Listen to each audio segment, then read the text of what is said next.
He had fainted. इसके बाद नाना जी बेहोश हो गए, उनको मूर्छा आ गई। Mom and I carried him into her saving room. फिर मेरी मम्मी और मैं दोनों मिलकर नाना जी को मेरी मम्मी के सेविंग रूम में ले गए, जहाँ मम्मी बैठकर सिलाई किया करती थी। Where we had a spare bed.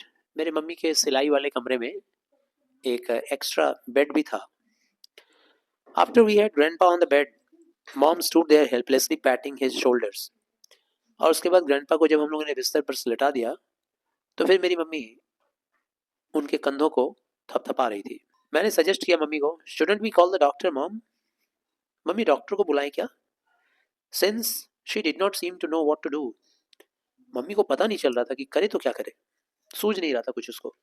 Yes, she agreed with a Sai. उसके बाद मेरी मम्मी मेरी बात को मान ली और बोली, थोड़ा सा संकोच में बोली कि हाँ ठीक है, you make grandpa comfortable Martin. उसके बाद मेरी मम्मी ने कहा मुझे कि तुम नाना जी को थोड़ा कंफर्टेबल फील करवाओ। कंफर्टेबल फील करवाने का मतलब उनका थोड़ा कपड़ा ढीला कर दो, थोड़ा उनका शर्ट का अनबटन कर दो, थोड़ा पायजामे का नाड़ा वगैरह थोड़ा ढीला कर दो। I reluctantly move to the bed. मेरी इच्छा तो नहीं हो रही थी मेरे उस बूढ़े नाना जी के करीब जाने की, लेकिन फिर मैं गया बेड के पास। I knew grandpa wouldn't want to have mom undress him. मैं ये भी जानता था कि मेरे नाना जी कभी नहीं चाहते कि मेरी मम्मी उनको अनड्रेस करे, मतलब उनका कपड़ा उतारे नाना जी का। But I didn't want to इधर, और मुझे भी इंटरेस्ट नहीं था इन नाना जी का कपड़े वगैरह उतारने में। He was so skinny and frail, कितने दुबले पतले थे और ये बहुत ही कमजोर। That is coat slipped off easily. जैसे मैंने थोड़ा सा कोशिश किया, उनका कोट तो यूं ही निकल गया आसानी से। और जब मैंने उनकी टाई ढीली की और उनका शर्ट कॉलर ओपन किया, फिर मैंने महसूस किया एक स्मॉल लेदर पाउच। मैंने महसूस किया कि एक चमड़े का पाउच था जो कि उनके गले में लटक रहा था। I left it alone and move to remove his boots. मैंने उस पाउच को नज़रअंदाज करते हुए छोड़कर आगे बढ़ा और नाना जी के जूतों को मैं खींच कर निकालने लगा। The scuffed old cowboy boots. ये जूता थोड़ा ऊंचे टाइप का जो जूता होता है ना, एड़ी के ऊपर भी होता है थोड़ा, उस टाइप का काउबॉय बूट्स था, जैसे गांव में चरवाहे लोग पहनते हैं वैसा बूट्स था, काफ़ी टाइट। जब मैं उसे खींच कर उनके पैरों से निकालने लगा तो वो कराहने लगे दर्द के मारे। As I put pressure on his legs to jerk them off. मैंने उनके पैरों पर थोड़ा प्रेशर दिया जर्क करके खींच के निकालने के लिए, और नाना जी कराह उठे। मैंने फिर जूते को निकाला और निकाल कर फ्लोर पे रखा। फिर मैंने देखा, तब पता चला कि वो इतने टाइट क्यों थे। दो के दोनों जूतों में ठूस ठूस कर पैसा रखा हुआ था। मैंने देखा नोट को उठाकर, सारे नोट मोड़ मोड़ कर एकदम जूते के अंदर रखे हुए थे चारों तरफ किनारे किनारे। फिर मैंने उनके बारे में पूछा, but grandpa's eyes were closed again. Grandpa answer देने के स्थिति में नहीं थे और उनकी आंखें बंद हो गई। फिर मॉम आई एक बेसिन ऑफ वाटर लेकर के, एक बड़े से थोड़े गड्ढे थोड़े गहरे बर्तन में पानी लेकर के आई।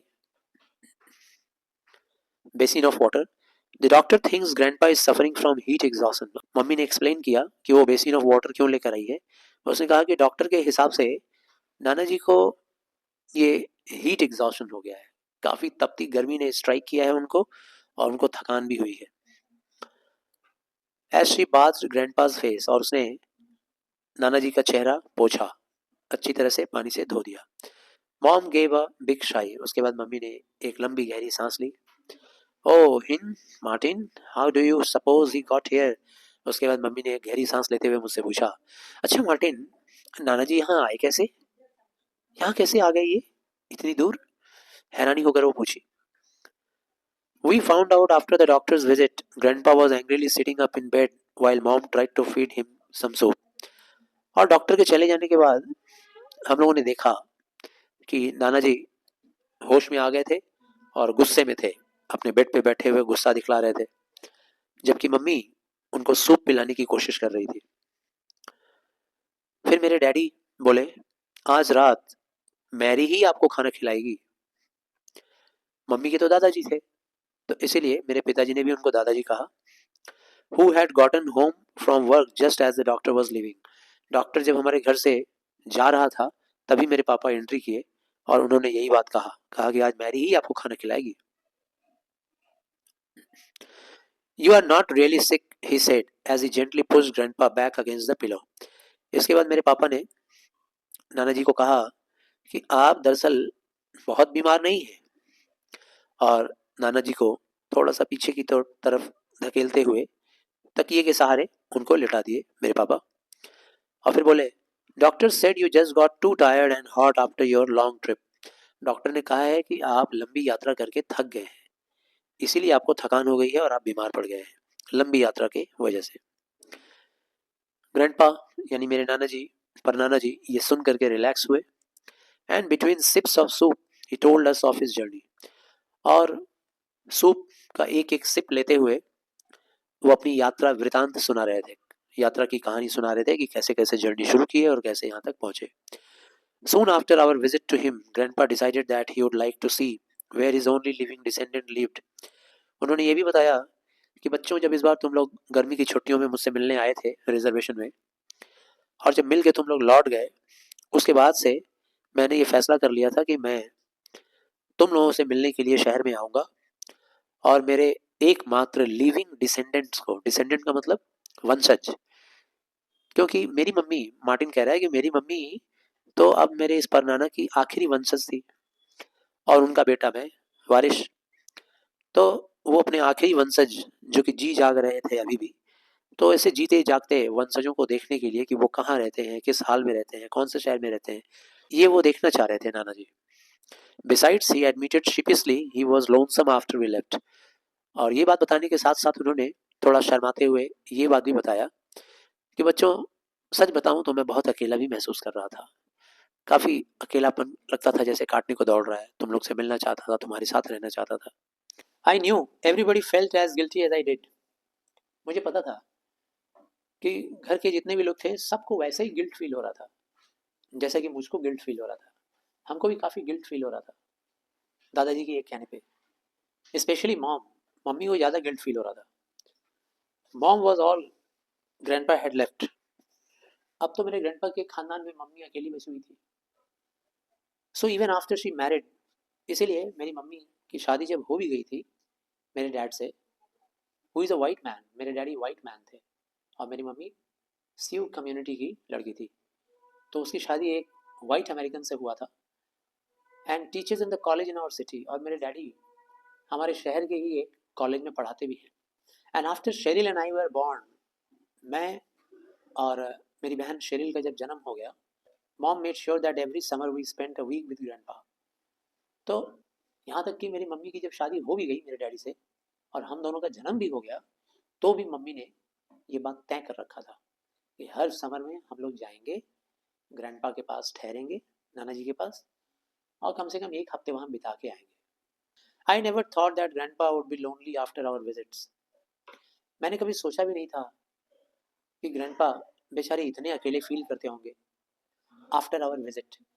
जब मैं और मेरी मम्मी के साथ वहाँ गए थे ना उनसे मिलने के लिए, हर गर्मी के मौसम में हम लोग जाते थे एक हफ्ते मिलने, तो कभी मैं सोचता भी नहीं था कि इतने अकेले बेचारे फील करते होंगे।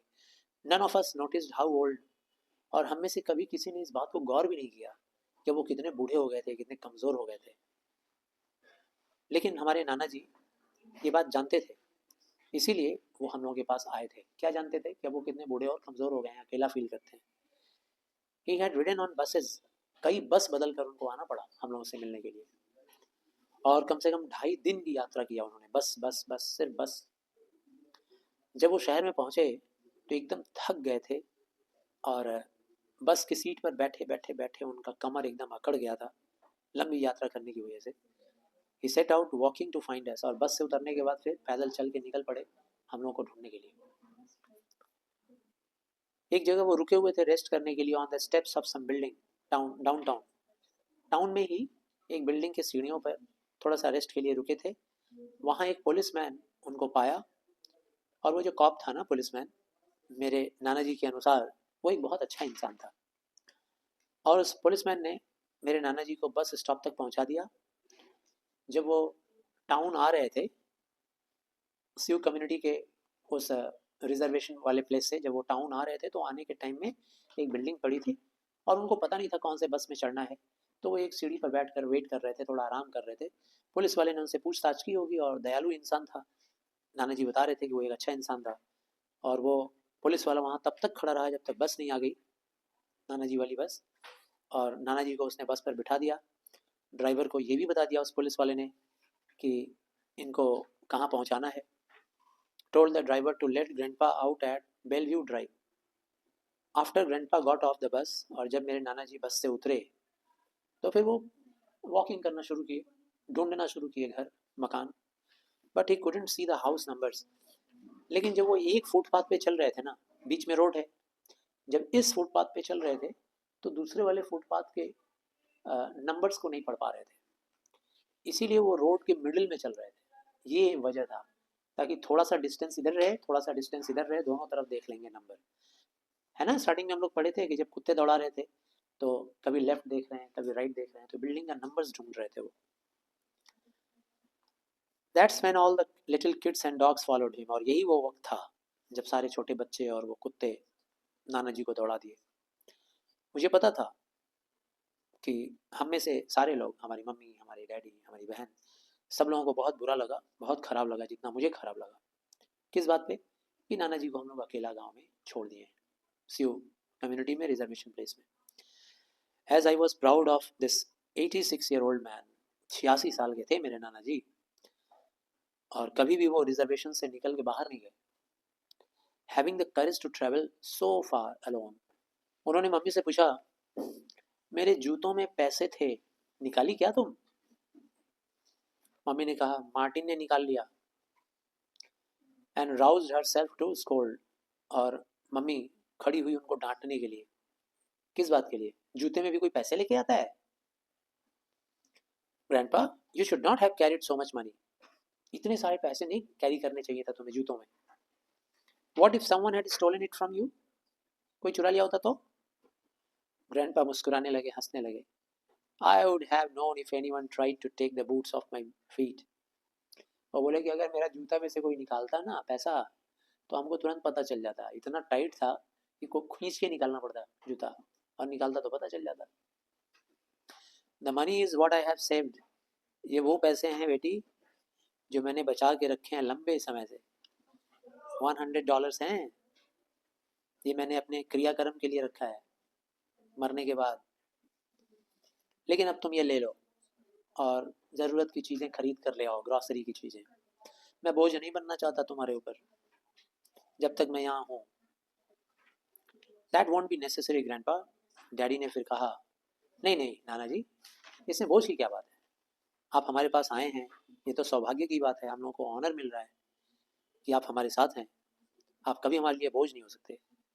हम लोग को तो बहुत दुख है that we never thought to bring you home. हम लोग कभी सोचे ही नहीं कि आपको हमारे साथ रखने के लिए हमें हमारे साथ घर लाना चाहिए आपको।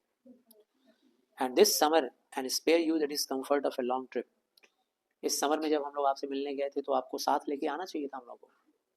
आपको इतनी लंबी यात्रा करने का ये असुविधा नहीं उठाना पड़ा होता। ग्रैंडपा ये सुन के बहुत खुश हुए, बोले, thank you, but do not feel bad that you didn't bring me with you, for I would not have come then. It was not time. नाना जी ने कहा, बुरा मत मानो बेटा कि तुम मुझे अपने साथ नहीं लेकर आए गर्मी की छुट्टियों में, क्योंकि मैं आता ही नहीं, क्योंकि वो सही समय नहीं था, उचित समय नहीं था मेरे आने का। ऐसा उन्होंने इस तरीके से कहा कि कोई उनके साथ आर्ग्यूमेंट कर ही नहीं पाया। अब नो आर्ग्यूमेंट। टाइम ही नहीं आया था तो मैं कैसे आता? अब इसके बाद क्या बोलने को बच गया? कोई कुछ बोल ही नहीं सकता है। टू ग्रैंडपा एंड द स्यू, मेरे दादाजी के लिए और स्यू कम्युनिटी के लोग जो रिजर्वेशन में रहते थे, उन सब के लिए एक बात थी कि जो चीज़ें होती हैं ना, वो तभी होती हैं जब उनकी होने का वक्त आता है। समय के पहले कोई चीज़ नहीं होता है। एक बार नाना जी ने ये बात हम लोगों को बताया भी था कि देखो बेटा, कोई भी चीज़ अपने समय पे होता है। हमारे देश में भी तो बूढ़े बुजुर्ग लोग ऐसा कहते हुए सुनाई देते हैं। And that's the way it was, और ऐसा ही दुनिया है।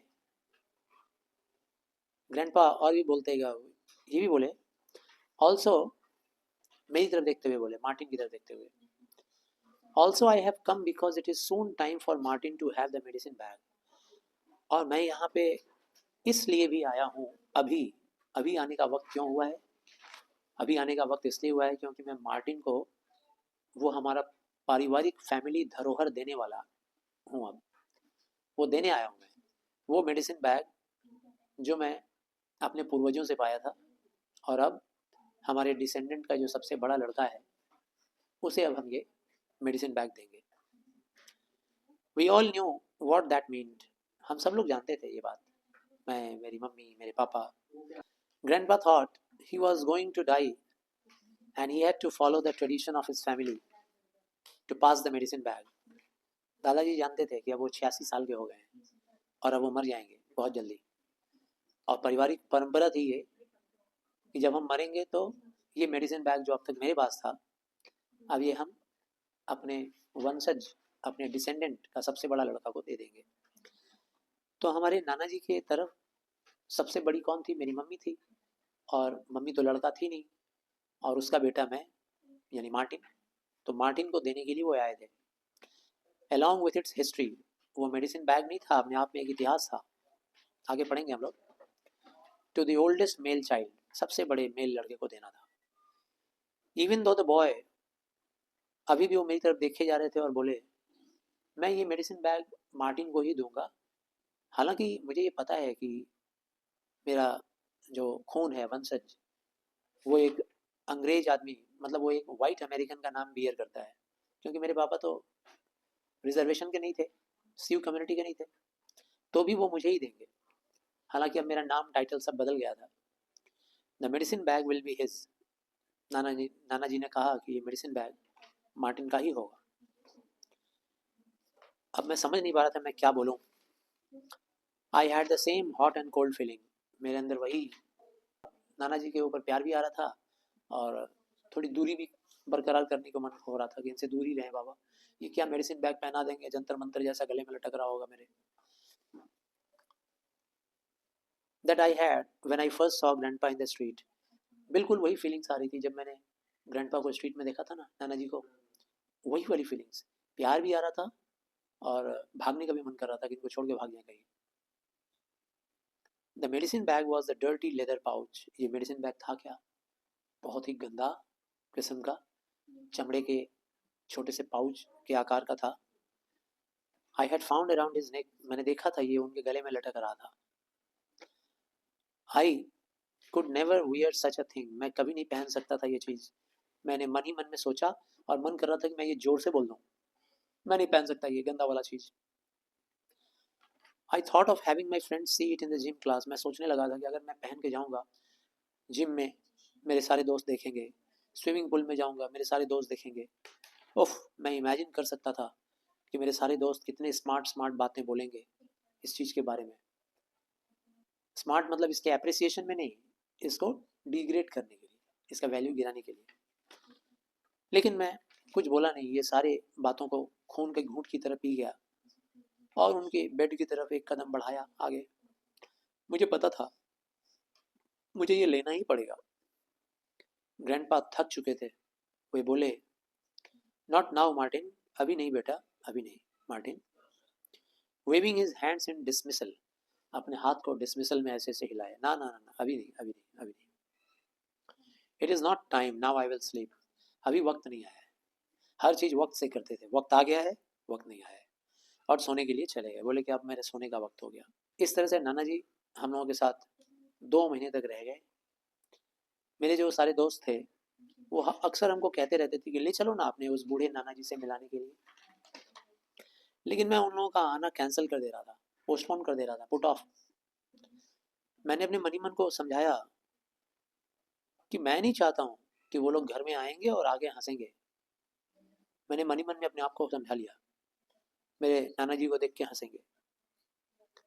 Even as I made excuses I knew it was not grandpa that I was afraid they would laugh at. हालांकि मैंने एक्सक्यूज तो कर दिया था उन लोगों को नहीं बुलाने के लिए, लेकिन हमको ये भी पता था कि वो लोग आएंगे और हंसेंगे तो एक्चुअली मेरे नाना जी पे नहीं हंसेंगे, मुझ पे हंसेंगे। मैंने ही उनके बारे में बहुत बढ़ा चढ़ा के बातें बताई थी। नाना जी में कोई दोष नहीं था। सारे आके हमको कहेंगे क्यों मार्टिन, तेरे नाना जी तो, तू तो ऐसे कहता था। Nothing bothered Cheryl. अच्छा देखो, शेरिल वही थी मेरी बहन, झूठ नहीं बोलती थी,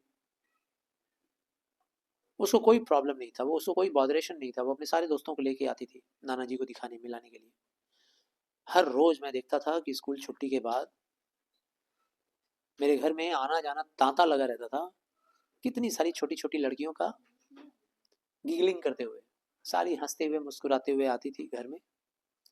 राउंड आइड लिटिल बॉयज, गोल गोल आंखें वाले छोटे छोटे लड़के भी आते थे नाना जी से मिलने।